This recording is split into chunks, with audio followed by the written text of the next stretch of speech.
Welcome to this Needs Library training tutorial on Microsoft Excel. It has come to my attention that a lot of us that are doing expenditure reports and other statistics are creating rather bland spreadsheets.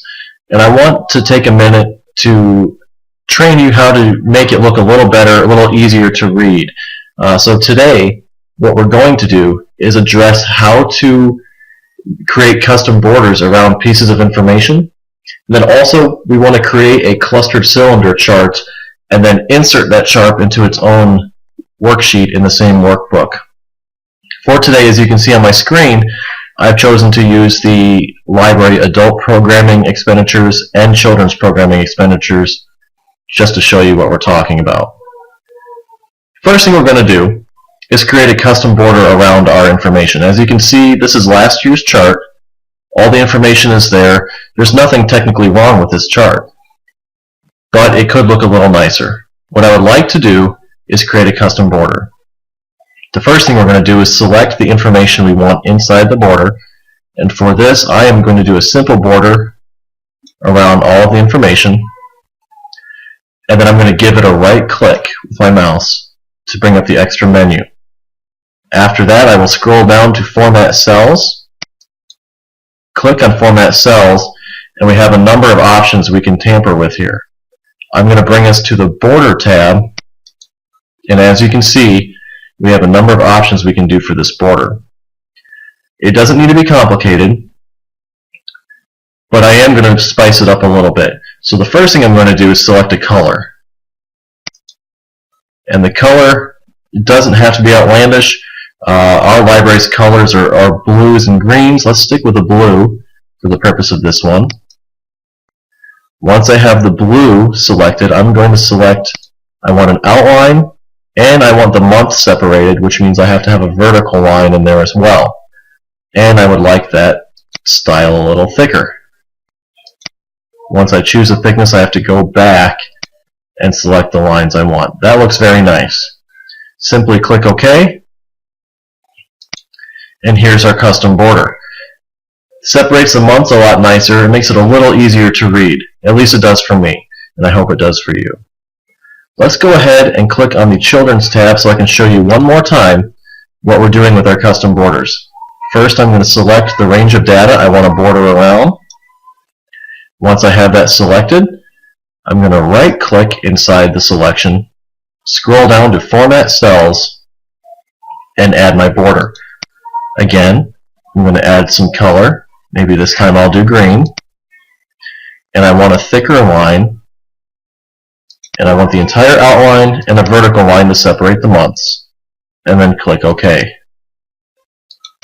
As you can see, we have our custom border. Not much to it, but it makes it easier to read, easier to separate the months, and it looks nicer. The next thing we're going to do is add a clustered cylinder chart to both of these expenditures. And the reason why I want you to do this on a regular basis is because when we bring it to the library board, it's a lot easier and nicer to show them a chart rather than a bunch of information. First thing we're going to do is, again, like we did with creating a custom border, is select the range we want to put in a chart. And I want you to select the entire range, and that includes the categories.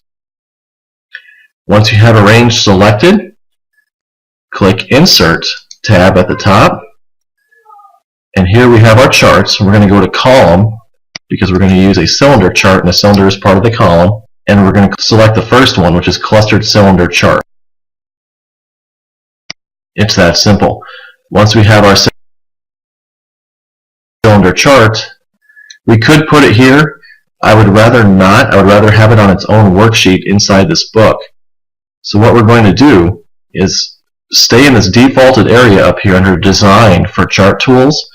All the way to the right, there's a button for Move Chart. Go ahead and give that a click. And I'm going to move it to its own sheet. What are we going to call the sheet?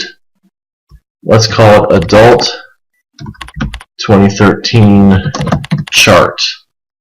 Like so, and click OK. A lot easier to read when it takes up its entire space. And here you can see on the bottom, Adult 2013 Chart.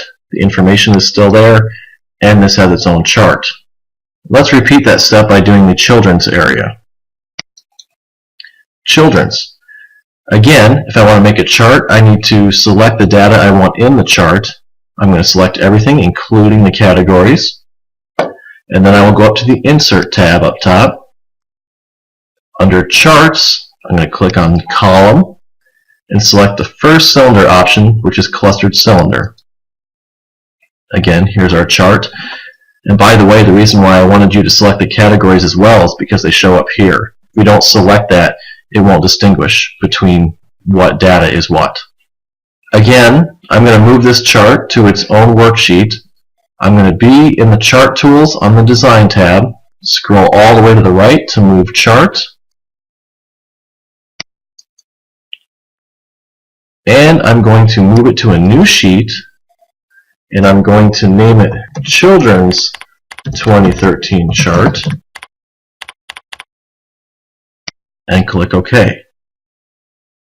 If I look down at the bottom, I have a Children's 2013 chart sheet right next to the children's data. This way you can print a nice view of the chart, separated in its own worksheet, and you don't have to tamper with anything else. This is a lot cleaner looking. It separates the chart to its own page. You don't have to look at a clustered bunch of different pieces of information on one worksheet. So, for now, you've learned how to create a custom border around the data you want, and you've learned how to create a clustered cylinder chart and how to insert that chart into its own worksheet. If you guys have any problems with this or need further instruction, feel free to watch this as many times as necessary, or give my office a call and we can go through it again. If there's anything else you'd like to learn, please don't hesitate to let me know.